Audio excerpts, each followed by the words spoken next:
Critics of Tiny Township's dynamic beach management policies and bylaws raise several concerns, often focusing on the perceived impacts on property owners and development.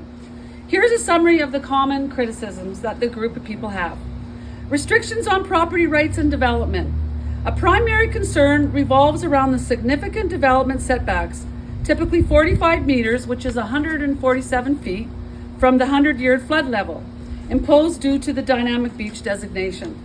Critics argue these setbacks severely limit the buildable area on waterfront properties, impacting property values, ability of owners to renovate or expand existing structures or new ones. They feel their right to enjoy and develop their land is being unduly restricted. Perceived overreach and lack of scientific justification. Some critics question the extent and strictness of the dynamic beach designation and the associated regulations.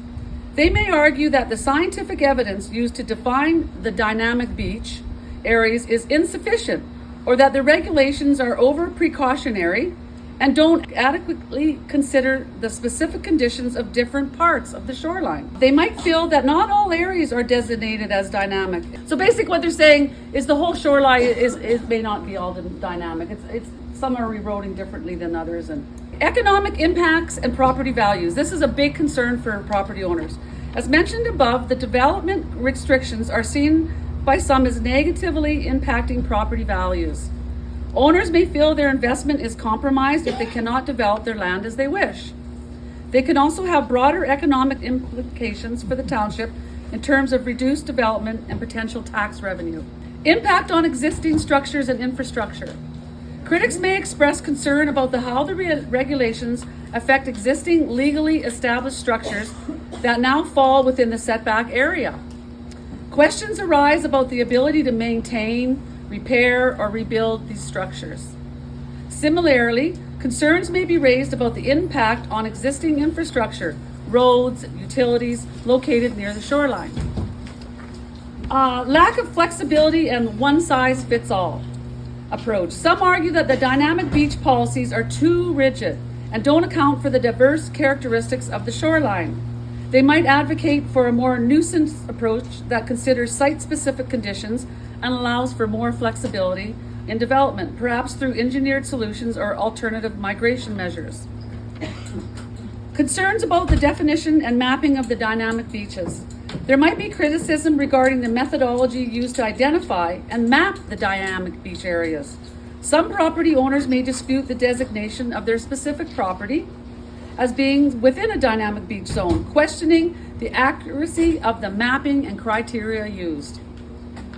Potential for legal challenges.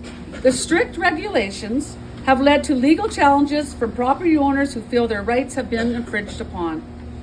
These challenges highlight the significant concerns and disagreements surrounding the implementation of the dynamic beach policies. To summarize, it's very important to note that the township's rationale for these policies is rooted in protecting natural hazards, preserving the ecological integrity of the shoreline, and ensuring sustainable development. They argue that these regulations are necessary to mitigate risks associated with erosion, flooding, and climate change. However, criticisms reflect the understandable concerns of property owners who feel the policies have significant implications for their land and investments. The ongoing debate highlights the challenges of balancing environmental protection with property rights in dynamic coastal environments.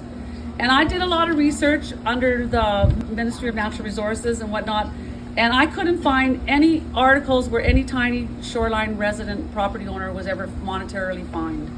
So I said this from the beginning, this is a solution looking for a problem.